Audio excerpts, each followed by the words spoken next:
மகன் சிறப்பான ஒரு 2017 ஒரு சிறப்பான ஆட்சியை தந்து குடிமகத்து பணியின் மூலமாக தமிழகத்தில் எப்படி பொற்கால ஆட்சி அம்மாவுக்கு தந்தாரோ அதே ஆட்சியை தகவல் சொன்னா எடப்பாடி தர முடியும்.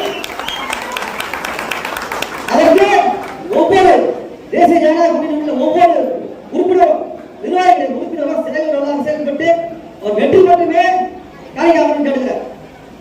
இதுதான் நம்மளுக்கு ஒரு வெற்றியை தவிர நம்மளுக்கு எதுவும் கிடையாது.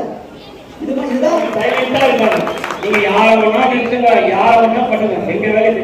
இப்ப ஒரே விஷயம், அனைத்து இந்திய அண்ணா திராவிட முன்னேற்ற கழகத்தின் புரட்சி தலைவர் எம்ஜிஆர் ஆசையும் அண்ணாவுடைய அண்ணன் எடப்பாடியார் முதலமைச்சர் ரொம்ப ஃபாஸ்டா வேலை செஞ்சிருந்தோம். ஏன்னா நாங்க ஒரு விஷயமும் பிரிச்சு கொடுத்துருவோம். எல்லா விஷயத்தையும் ஒருத்தர் மட்டும் செய்ய போறது கிடையாது.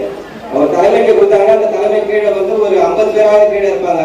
அப்படியே பிரிச்சு கொடுத்ததால்தான் ஒரு விஷயத்த நாங்க நகர்வு சின்னதா ஒரு கல்லுப்பட்டா கூட அதுக்கு பெரிய இடத்துல அடைய போய் போவோம். ஆனா அந்த கல்லு விழுந்த வேகமும் ஒரு ஆள் அடிக்கிற மாதிரி தான் இருக்கும். ஆனா அதோட வேகம் எதிர்பக்கம் தான் தெரியும் எப்படிப்பட்ட அடைய போய் அங்க போய் சேர்க்க போகுதுன்னு. அது போலதான் 100% இல்ல 200% வெற்றி வெற்றி வெற்றி. நம்முடைய அஇஅதிமுகவுடைய மாவட்ட செயலாளர் கே பி கந்தன் அவர்களே, அவரோடு இணைந்து பணியாற்றக்கூடிய அஇஅதிமுகவுடைய மாவட்ட மாநில ஒன்றியங்களுடைய நிர்வாகிகளே, வட்டத்தினுடைய செயலாளர்களே, அநேகமாக நாளை மருதனுடைய மாநில தலைவர் அவர்கள் அறிவிப்பார்கள் கூட்டணியினுடைய தொகுதி பங்கீடு. எத்தனை தொகுதி கொடுத்தாலும் 200க்கும் மேற்பட்ட தொகுதியிலே அஇஅதிமுக கூட்டணி உறுதி. நம்முடைய பாரத பிரதமர் நரேந்திர மோடி அவர்கள் 3 முறை வந்திருக்கார். திருச்சியில திருப்புமுனை மாநாடு நடந்துச்சு.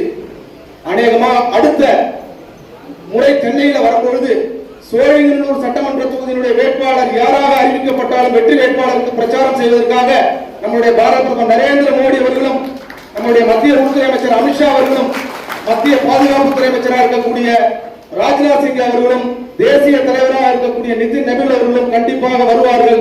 நமது தொகுதியில பிரச்சாரம் மேற்கொள்வார்கள். பாரதிய ஜனதா கட்சியும் அஇஅதிமுகவுடைய தொண்டர்களும் இணைந்து பணியாற்றுவார்கள். அஇஅதிமுகவுடைய தலைமை யாரை அறிவித்தாலும் நம்ம சோழிங்கநல்லூர் சட்டமன்ற தொகுதி வெற்றி உறுதி உறுதி உறுதி. இன்னும் 1 மாதம் தான் இருக்கு. கரெக்டா அடுத்த மாசம் 23ஆம் தேதி பிரச்சாரம் போய்வது 21ஆம் தேதி போல பிரச்சாரம். கரெக்டா நமக்கு இருக்கிறது ஒரு 31 நாள். இந்த 31 நாள் என்பது சாதாரண நாளாக நம்ம கருதக்கூடாது. அதுக்கு 2026 சட்டமன்ற தேர்தலுக்கு போட்ட விதை இன்னைக்கு அதை அறுவடை செய்யும் காலமாக நாங்கள் தெரிந்து கொண்டிருக்கிறோம். அதனால சேர்ந்து போய் பிரச்சாரம் பண்ணோம்னா விடியா திராவிட கழகத்தை வீட்டுக்கு அனுப்பிடலாம்.